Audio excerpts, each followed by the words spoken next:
안녕하십니까. 신영일의 비즈정보 플러스입니다. 여름철 건강식품으로 꼽히는 것이 바로 매실인데요. 매실은 알칼리 성분이 풍부하고 독성 물질을 분해하는 역할을 해서 여름철 식중독을 예방하는 데 효과적이라고 합니다. 특히 매실의 신맛이 소화액 분비를 촉진해서 소화 불량과 위장 장애를 치료하는 데 도움을 준다고 하는데요. 이러한 매실을 고를 때는 표면에 흠집이 없고 타원형이며 초록빛이 진하고 단단한 것이 좋다고 하니까 참고하시기 바랍니다. 그럼 오늘 순서 본격적으로 시작합니다.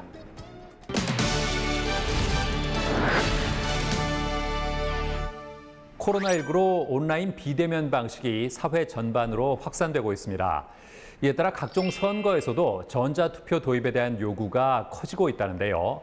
자, 그래서 이번에는 암호화 모듈을 기반으로 보안을 한층 강화한 전자투표 시스템을 선보인 곳을 소개해드리겠습니다. 코로나19 확산이 장기화되면서 새로운 사회 흐름이 등장했습니다. 바로 비대면을 뜻하는 언택트를 넘어 한 발 더 나아간 온택트 시대가 온 것인데요. 온택트란 온라인을 통해 외부 활동을 이어나가는 방식으로 현재 온라인 수업이나 재택근무가 빠르게 확산되고 있고요. 라이브 커머스나 배달앱을 활용한 쇼핑이 인기를 얻으며 온택트는 이미 우리의 일상에 깊이 자리하고 있다는데요. 이러한 시대적 흐름에 따라 선거 문화도 전자투표 방식으로 점점 변화하고 있다고 합니다. 전자투표란 PC나 스마트폰 등 온라인 단말기를 이용한 투표 행위로 유권자들이 편안하게 투표권을 행사할 수 있는 장점이 있다는데요. 경기도 오산에 위치한 한 아파트. 입주민들의 편의와 안전을 위해 오늘도 신속하게 민원 처리를 해결하고 있는 최종성 관리사무소장을 만날 수 있었는데요. 살기 좋은 아파트가 되도록 다방면으로 노력하며 최근에는 아파트 입주자들이 보다 편리하게 의사결정을 할 수 있도록 전자투표 시스템을 도입했다고 합니다. 작년부터 터진 코로나19로 인해 동대표 선거를 비롯해 다양한 찬반 의견을 묻는 투표 진행이 어려웠습니다. 그래서 비대면으로 안전하게 진행할 수 있는 전자투표 시스템을 활용하게 되었습니다. 전자투표 시스템은 아파트 동대표 선출과 관리규약 개정 등 아파트 주요 의결 사항에 관해 입주민이 직접 투표소에 가지 않고 스마트폰을 활용해 언제 어디서나 선거에 참여할 수 있는 시스템이라고 하는데요. 과거 수기로 이루어졌던 아파트 동대표 선거를 보다 손쉽게 치를 수 있었습니다. 앞으로도 전자투표를 적극적으로 활용해 투표를 획기적으로 높이고 주요 의사결정에 입주민들이 다 같이 참여할 수 있는 탄탄한 기반을 조성할 것입니다. 적극적인 비대면 분야 솔루션인 전자투표. 한층 강화된 보안성을 자랑하는 전자투표 시스템을 선보인 회사를 찾아가 자세한 이야기를 들어보았습니다. 저희 회사는 2014년 8월에 설립한 회사로 전국 아파트를 대상으로 홈페이지와 전자투표 솔루션을 보급하는 사업을 시작하였고 2020년 10월부터 전자투표 솔루션 보급 및 시스템 개발을 주요 사업으로 국내 전자투표 전문 회사로 우뚝 성장하였습니다.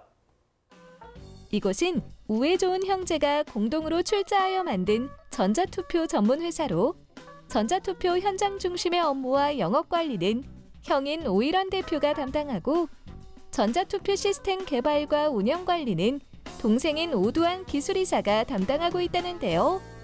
서로 의지하며 각자 맡은 분야에 최선을 다하는 이들. 어떻게 해서 전자투표 시스템을 선보이게 되었을까요? 공동주택 대상 실무자들의 애로사항을 듣고 현장 맞춤 관리 기능과 관련 법규가 적용된다면 공동주택 시장에서의 사업 전망이 높아질 것으로 예상하여 전자투표 시스템을 개발하게 되었습니다. 이곳에서 제공하는 전자투표 시스템은 비밀투표, 서면 동의, 주관식 설문조사와 같은 일반적인 전자투표부터 주주총회나 오피스텔의 지분율 투표 등 다양한 형태의 전자투표가 가능하고 투표가 진행되는 동안 미투표자에게 투표 독려 문자를 발송하는 기능이 있어 투표율도 높은 편이라고 합니다. 게다가 투표 결과와 개인정보는 국가정보원에 등록된 암호화 모듈로 암호화되어 국가의 정보보안 기본 지침을 따르고 있다는데요. 이에 투표 결과는 블록체인 데이터로 분산 저장되어 데이터의 위변조가 원천적으로 불가능하다고 합니다. 요즘 전자투표 업체가 늘어나고 있어 업체 선정부터 어려움이 있을 텐데요. 시스템을 선택하실 때에는 보안 인증을 받았는지 개인정보 취급 방침을 잘 따랐는지 꼭 확인을 하시고 선택하시면 됩니다. 코로나19 시대에 불필요한 접촉을 피할 수 있는 전자투표는 대면 투표에 비해 시간이나 금전적인 비용도 절감되어 경제적으로도 도움이 된다고 하는데요. 전국에 많은 지사를 설립하고 별도의 지역 인력을 채용하여 지역 고객들과 소통할 수 있도록 노력하고 있습니다. 또한 서버에 등재된 선거인 명부상의 개인정보는 전자투표가 종료된 후 자동으로 서버 내에서 삭제되어 개인정보 유출 및 취급에 있어서도 관리 체계를 견고히 구축했습니다. 코로나19로 인해 다양한 서비스는 대면을 넘어 비대면화되고 있으며 투표 분야 역시 점차 비대면 영역으로 확대되고 있는데요. 안전한 본인 인증을 통한 전자투표 시스템으로 언제 어디서나 간편하게 투표해보는 건 어떨까요?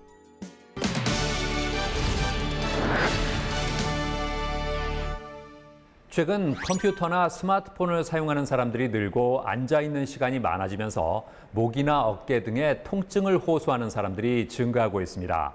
이러한 통증을 그대로 방치하면 목 디스크로 악화될 수도 있다는데요. 자, 그래서 이번에는 목 디스크의 치료 방법부터 사후 관리까지 자세히 알아봤습니다. 최근 직장인들 가운데 어깨와 목 부근의 통증을 느껴 병원을 찾는 사람들이 증가하고 있다고 합니다. 하루 종일 바르지 못한 자세로 모니터를 들여다보며 일하는 것은 물론이고 쉬는 날 스마트폰을 붙들고 고개를 숙이고 있는 습관이 병을 악화시키고 있기 때문이라는데요. 실제로 현대인들의 목 디스크 발병률이 꾸준히 늘고 있다고 합니다. 한 조사에 따르면 목 디스크로 병원 진료를 받은 환자는 2015년 약 87만 명에서 2019년 101만여 명으로 증가했다는데요. 현대인들, 특히 요즘에는 젊은 층 사이에서 누구에게나 발생할 수 있는 목 디스크 증상부터 치료 방법까지 자세히 알아봤습니다. 네, 일반적으로 디스크라고 불리는 질환의 본래 이름은 추간판 탈출증입니다.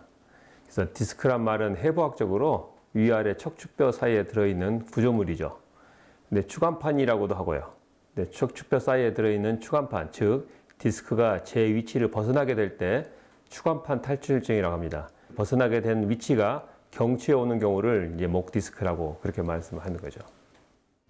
목의 정상적인 형태는 C자 형태의 곡선으로 있지만 잘못된 자세로 목 주변의 근육과 인대에 무리를 주게 되면 목이 직선으로 뻣뻣하게 굳어버리는 일자목이나 목이 점점 앞으로 나오는 거북목 증상이 발생하게 된다는데요. 이러한 증상이 나타나게 되면 정상적인 목에서 받는 하중이 높아지게 되면서 목 디스크를 유발하게 된다고 합니다. 네, 목 디스크가 있으면 먼저 디스크가 있는 곳의 목 주변이 이제 아프게 되죠. 네, 그 통증이 서서히 발생하기 때문에 크게 느끼지 못하고 그저 목이 뻐근하고 불편한 정도여서 근육통이려니 하고 가볍게 넘기는 경우가 많습니다. 하지만 목 디스크가 많이 삐져나와 신경을 누르면 목 통증뿐만 아니라 어깨나 팔, 손까지 저리게 됩니다. 심하면 감각이 없어지고 힘을 줄 수 없게 돼서 물건을 집을 수 없게 되는 경우도 있습니다.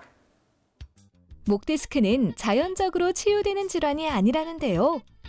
오히려 목 통증을 참거나 방치하면 환자의 고통이 심해질 수 있기 때문에 목 디스크가 의심된다면 병원에 빠르게 내원하여 증상에 대한 상담과 진단을 받아야 한다고 합니다. 네, 환자 진료에 있어서 무엇보다 중요한 것은 병력 청취와 이학적 검사입니다.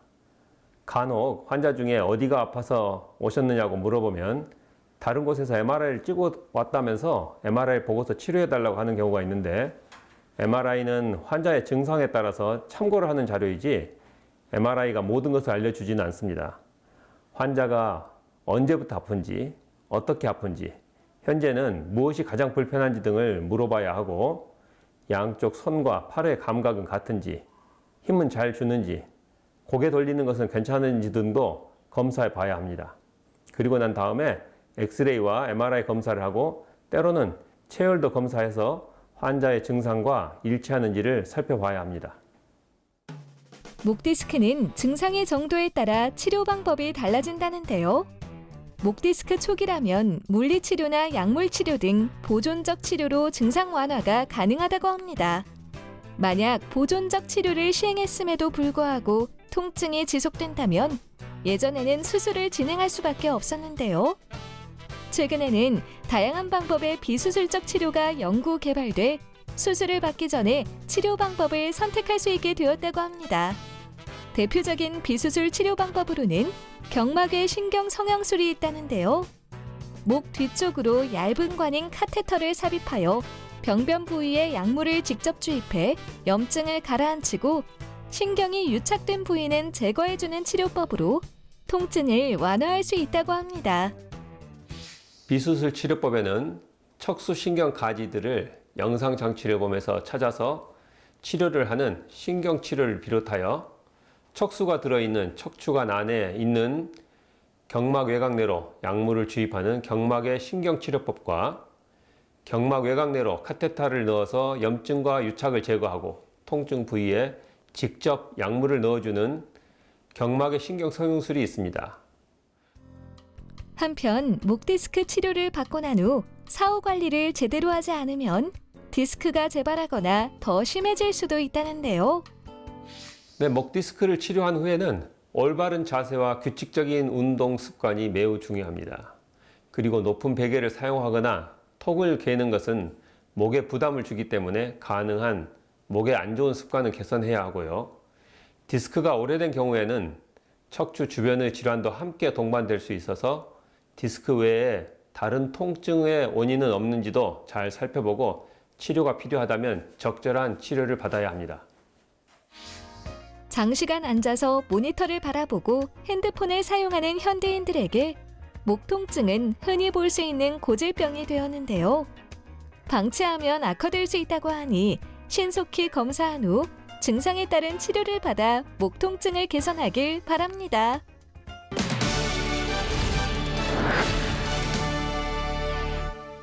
코로나19로 마스크는 생활 필수품이 됐습니다. 하루 종일 착용하기에는 불편함이 있지만 착용 여부에 따라 감염 여부가 갈릴 정도로 마스크는 방역에서 큰 역할을 담당하고 있는데요. 자, 이런 가운데 가볍고 숨쉬기 편한 마스크를 선보인 곳이 있다고 합니다. 만나보시죠. 과거에 발견되지 않았던 새로운 호흡기 감염병인 코로나19.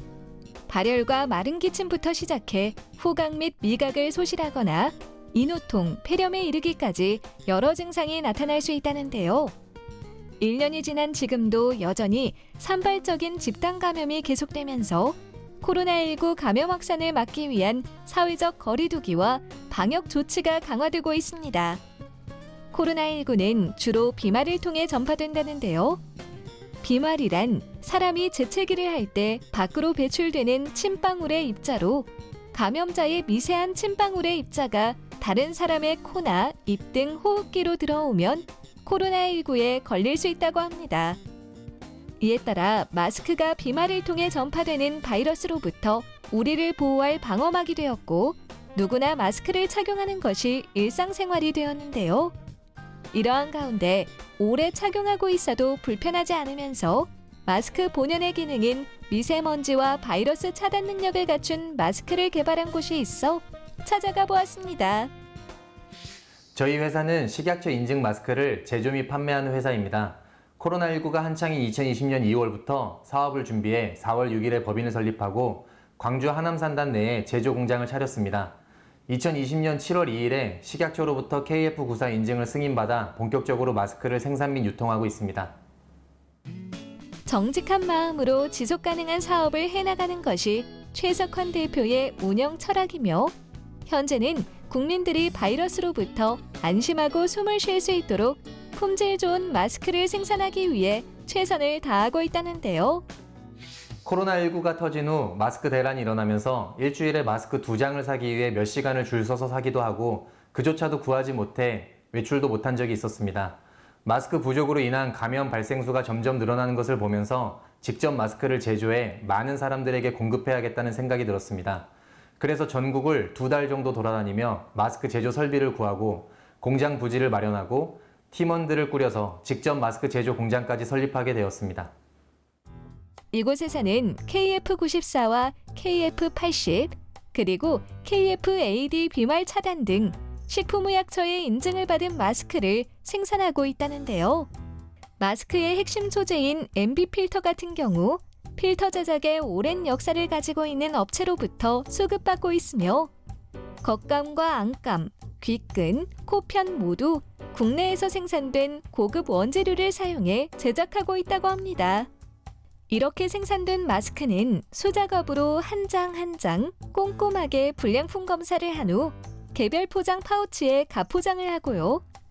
유통기한 및 생산번호를 기록하며 밀봉 포장을 해 완제품을 만든다고 합니다. 그리고 완제품을 수량별 인박스에 담아서 출하 준비를 마치면 주문을 받아 납품을 한다는데요. 코로나19 시대를 맞이하여 과거에 비해 마스크 착용이 생활화된 만큼 소비자들의 만족도를 최우선으로 고려했습니다. 마스크의 필터 성능을 충분히 만족하면서 어떻게 하면 소비자들에게 편리함이나 익숙함을 전달할 수 있을지 고민했습니다. 그리고 피부에 닿는 안감의 경우 피부 저자극 원단인 써멀본드 부지포를 사용하여 편안한 착용감을 느낄 수 있도록 했습니다. 세부리형 디자인으로 제품이 입에 닿지 않을 만큼 충분한 공간이 확보되어 화장품이 묻지 않고 호흡하기도 편안하다는데요. 특히 기능성 코 지지대를 이용해 코 부분의 곡선을 완전히 밀착시켜 확실하게 미세먼지와 바이러스를 막아주며 김서림 역시 방지할 수 있다고 합니다. 게다가 신축성이 우수하고 잘 끊어지지 않는 고탄력 소프트 이어밴드를 적용해 장시간 사용해도 귀의 부담을 줄여준다고 하는데요. 한편 최석환 대표는 마스크를 생산할 뿐만 아니라 코로나19로 인한 어려운 시기를 모두가 잘 극복할 수 있도록 대학교 산학교육센터와 세종시 체육회, 미얀마 등 다양한 곳에 마스크 기부 활동을 펼쳐오고 있다고 합니다. 우선 첫 번째로 저희 회사가 만든 마스크 브랜드가 코로나19로부터 국민의 안전에 기여할 수 있도록 최선을 다할 예정입니다. 그리고 향후 방역 마스크에서 축적한 저희 회사의 기술력과 노하우를 점차적으로 패션 마스크 쪽으로도 확장해 나갈 계획입니다. 마스크의 본질인 방역 기능은 물론이고 패션 마스크로도 영역을 확장해 나갈 수 있도록 사업 다각화를 준비 중입니다. 전 직원이 20, 30대인 만큼 많은 아이디어가 모여지고 있습니다. 코로나19 상황이 길어지면서 마스크는 우리에게 생활 필수품이 되었는데요. 편안한 호흡과 함께 방역 기능까지 고루 갖춘 마스크를 착용해 바이러스 감염을 예방하길 바랍니다.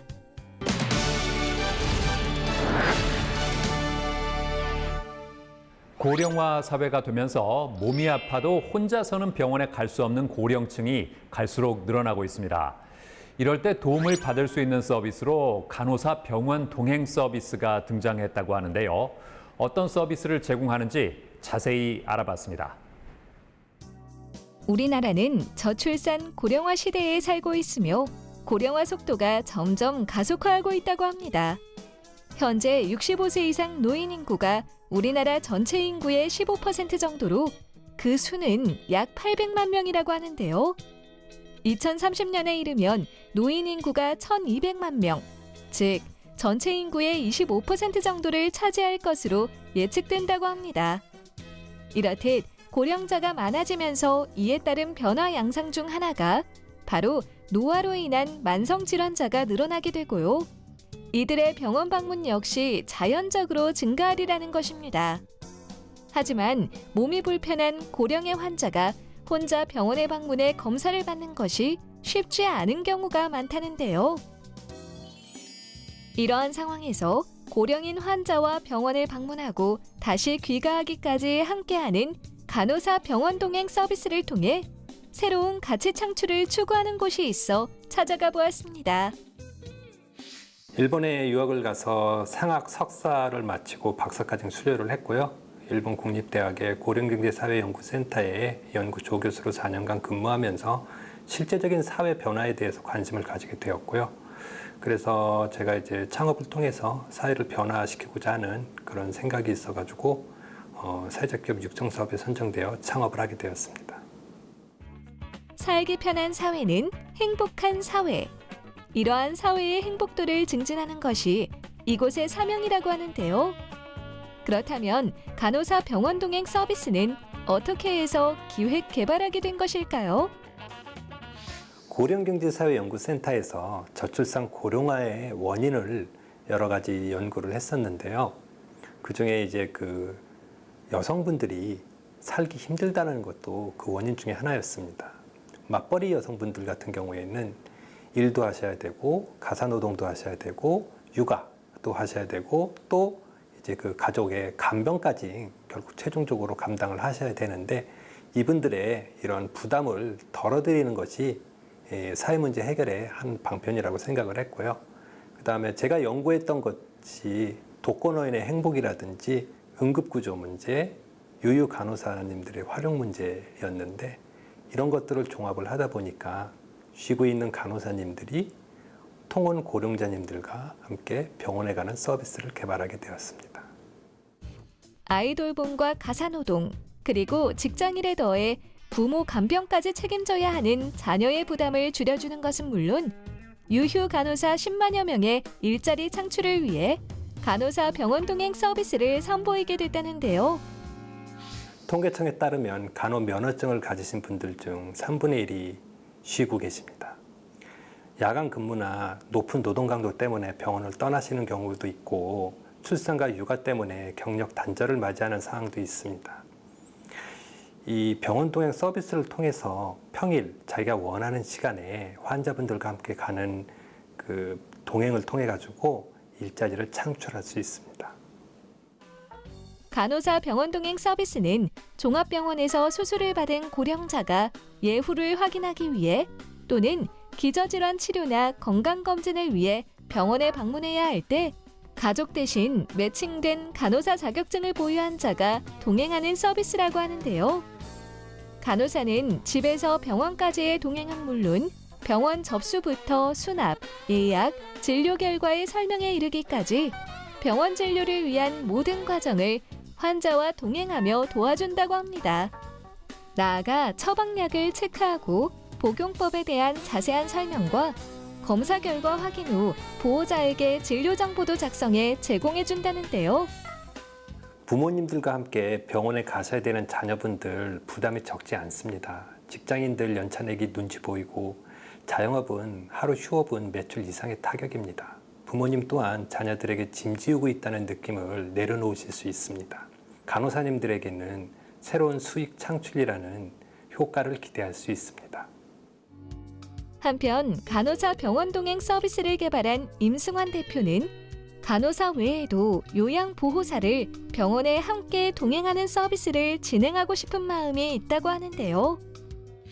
전문성을 가진 간호사가 의사의 문진과 검사 결과를 보호자에게 전달하는 일도 있겠지만 단순 동행만 필요한 경우도 있어서 요양보호사가 함께하는 방식으로 이용자의 부담을 덜어주고 싶습니다. 또 애플리케이션을 개발해 많은 분들이 이용할 수 있는 서비스를 개발하고 있습니다. 노인 인구가 증가하는 가운데 고령의 환자 홀로 병원에 가기 쉽지 않은 경우가 많다는데요. 가족 대신 간호사가 안전하고 편안하게 병원을 동행해주는 서비스를 이용해보는 건 어떨까요? 간병 지원뿐만이 아니라 베이비시터, 가사도우미 파견, 청소도우미 파견 등 여성분들의 생활 불편함을 해결하는 올인원 서비스 플랫폼으로 성장하는 것이 저희 목표입니다.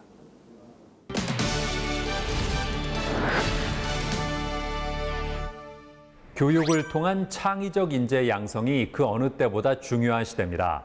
특히 대학 진학 인구의 감소는 대학의 혁신을 요구하고 있는데요. 자, 이런 가운데 글로벌 인재를 양성하기 위해 다양한 교육 프로그램을 운영하고 있는 대학이 있다고 합니다. 만나보시죠. 인공지능과 빅데이터, 그리고 사물 인터넷 등 정보통신기술로 대표되는 제4차 산업혁명 시대가 도래했다고 합니다. 정보통신기술을 기반으로 다양한 디지털 기술 융합이 이루어지고 있는 가운데 이를 선도하기 위해서는 융합형, 창조형 인재가 절실히 필요한 상황이라고 하는데요. 게다가 우수한 인재를 양성하는 대학들이 보다 적극적으로 변화해야 한다는 요구 역시 커지고 있다고 합니다. 이러한 분위기 속 첨단 교육 인프라를 갖추고 있는 것은 물론이고 진취적으로 미래를 개척하는 벤처와 산학협력 교육에 특화된 대학교가 있어 찾아가 보았습니다. 우리 대학의 대학혁신 지원 사업은 미래사회 변화에 대응하여 대학의 기본 역량 강화 및 전략적 특성화를 지원하고 미래형 창의인재 양성 체제를 구축하는 교육부 지원 사업입니다.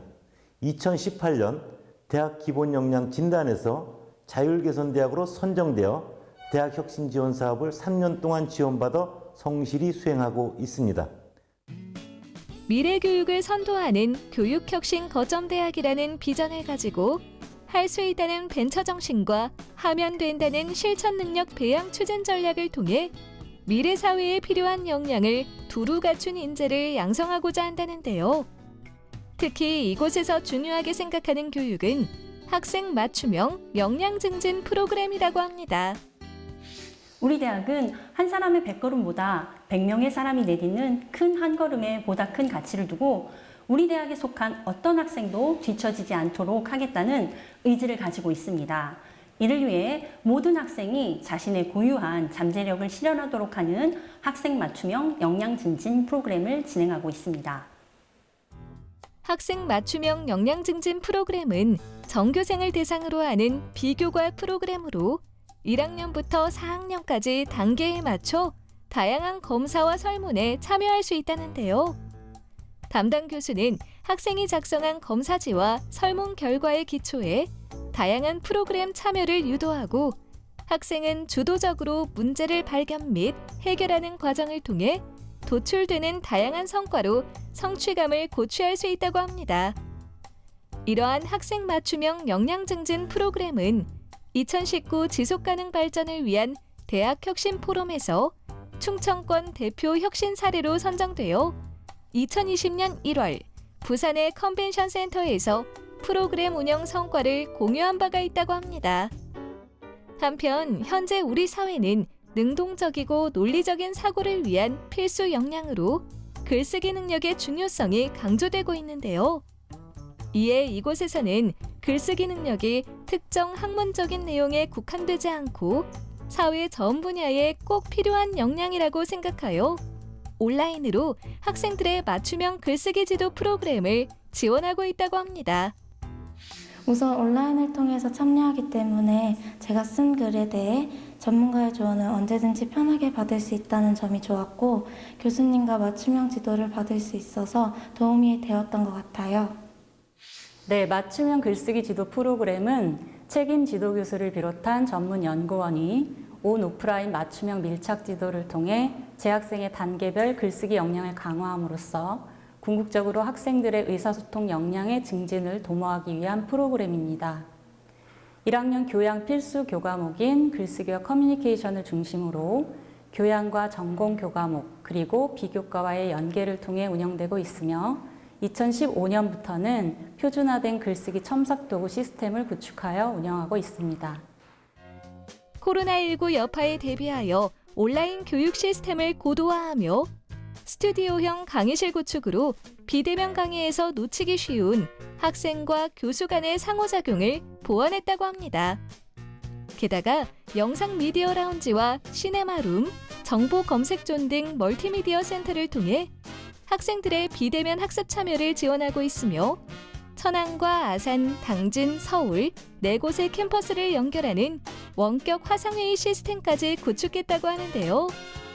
코로나19로 인한 학생들의 우울감을 극복할 수 있도록 상담 프로그램도 전격 비대면으로 전환해 운영하고 있다고 합니다. 네, 코로나로 인해서 학교 생활을 할 수 없음에도 불구하고 이런 프로그램에 참여할 수 있게 돼서 정말 좋았습니다.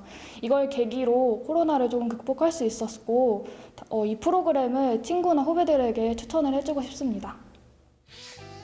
현대 사회에서 원하는 미래를 구현하기 위한 교육의 중요성이 꾸준히 강조되고 있는데요.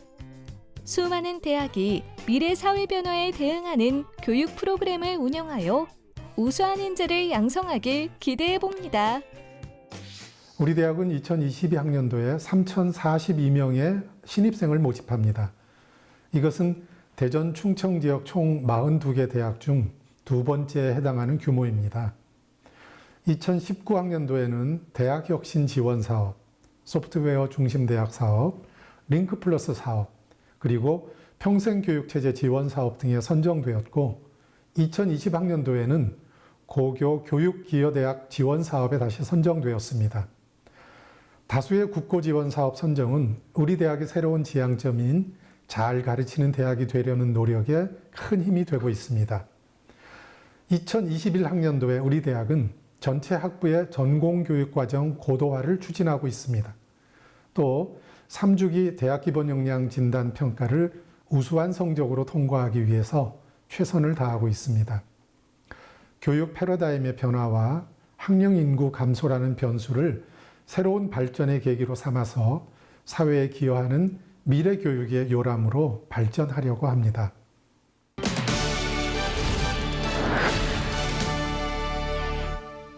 과거에는 생소하던 임플란트가 이제는 대중화됐습니다. 임플란트를 통해서 자연치아에 버금가는 기능성과 신미성까지 기대할 수 있기 때문인데요.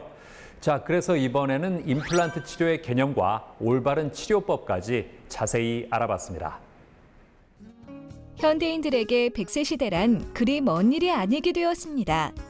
현대 의학 기술의 눈부신 발달로 인해 기대 수명이 점점 증가하고 있으며 이에 젊을 때부터 건강 관리를 철저히 하는 것이 중요해졌다는데요. 특히 건강한 100세 시대를 맞기 위해서는 치아 관리가 필수라고 합니다. 자연 치아는 한번 손상되면 본래의 기능을 회복하기 어렵기 때문인데요. 만약 노화나 치주 질환 등 다양한 원인으로 인해 치아를 상실했다면 이를 대체할 수 있는 치료를 시행해야 한다고 합니다. 과거에는 틀니나 브릿지라는 치료 방법들이 많이 사용되었지만 틀니는 이물감이 심하다는 단점이 있고 브릿지라는 것은 주변 치아를 삭제를 해서 제작을 해야 되기 때문에 치아에 손상이 많이 되어서 요즘에는 이러한 단점들을 극복하기 위한 임플란트 치료가 많이 시행되고 있습니다. 임플란트 치료의 장점은 자연 치아와 유사한 정도의 수준의 저장력이 있고 또한 신미성이 뛰어나다는 장점이 있어서 요즘 많이 선호되고 있는 치료법 중에 하나입니다.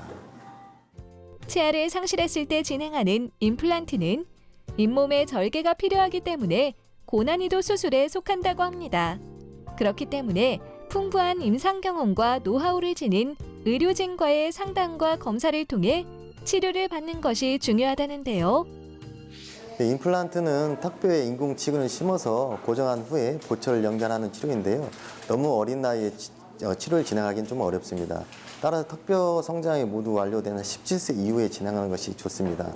또한 임플란트는 치주 질환이 좋지 않은 환자들 같은 경우는 임플란트 성공률이 떨어지기 때문에 치주적인 치료를 충분히 하는 것이 중요하고요. 또한 전신 질환이 있는 경우는 임플란트 식립에 제한이 있기 때문에 우리 의료진과 면밀한 상담을 통해서 검사를 받아보는 것이 좋습니다. 임플란트를 식립하기 위해서는 기존의 치과에서 사용하던 엑스레이 검사로는 한계가 있다고 합니다. 따라서 CT 촬영을 통해 잇몸뼈, 즉 치조골의 깊이와 상태, 신경의 위치 등 환자의 구강 상태를 정밀하게 파악한 후 환자에게 딱 맞는 맞춤 사이즈의 임플란트를 식립해야 한다는데요. 임플란트 수술 방법은 CT를 촬영한 후에 환자에 맞는 사이즈를 확인하고 잇몸 절개를 통해서 진행하게 됩니다. 잇몸 절개를 한 후에 드릴링이라는 과정을 통해서 임플란트를 고정하고 그리고 이 고정한 것을 확인한 후에 잇몸을 봉합합니다. 3, 4개월 정도 지나 임플란트와 잇몸뼈가 유착을 잘 됐다는 것을 확인한 후에 인상을 체득하고 보철물을 부착하게 됩니다. 지난 2018년 7월부터 만 65세 이상인 경우 임플란트에 관한 건강보험 적용으로 본인 부담률이 30%로 낮아지면서 임플란트 치료 수요도 늘고 있다는데요. 그렇다면 임플란트 치료를 받은 후 사후 관리는 어떻게 하는 것이 좋을까요? 올바른 칫솔질도 필요하지만 치간 칫솔이라든지 치실 등 부가적인 이런 방법들을 이용해서 이물질들을 깨끗하게 제거해줘야만이 임플란트를 오래 사용할 수 있습니다. 충치나 예기치 못한 사고로 치아를 상실해 임플란트 치료를 알아보고 있다면 내 치아 상태를 고려한 맞춤 치료가 가능한지는 물론 수술 후 사후 관리까지 꼼꼼하게 진행하는 곳인지 확인하길 바랍니다.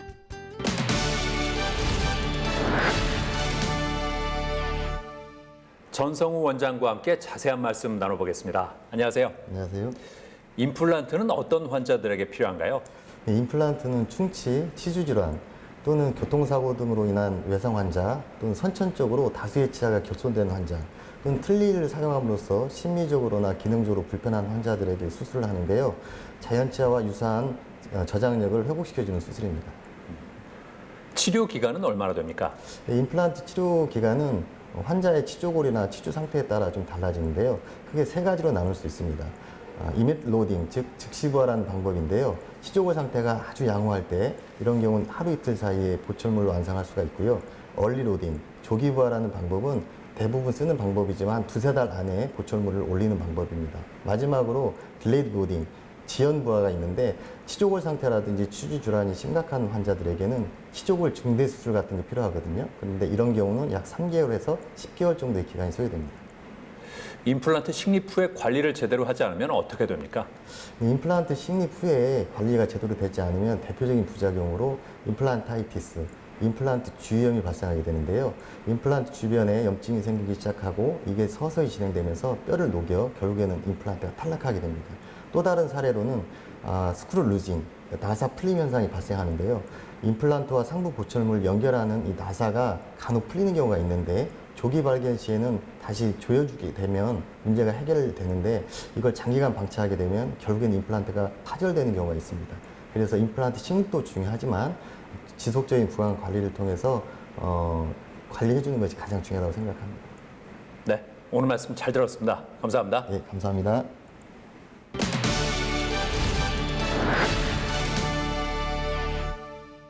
여름이 오면서 얇은 이불을 꺼내는 분들이 많은데요.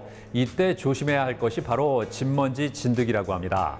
따뜻하고 습한 곳에 서식하는 진먼지 진드기는 인체에서 떨어진 각질이나 비듬을 먹고 배설물을 배출하는데 이것이 각종 알레르기 질환의 원인이 된다고 합니다. 진먼지 진드기는 특히 침구류에서 많이 발견되기 때문에 사용 전에 깨끗하게 세탁하고 햇볕에 말려줘야 하고요. 진먼지 진드기 퇴치를 위해서는 주기적으로 이불을 털어주는 것도 큰 도움이 된다고 하니까 참고하시기 바랍니다. 저는 다음 시간에도 다양한 소식 가지고 인사드리겠습니다. 고맙습니다.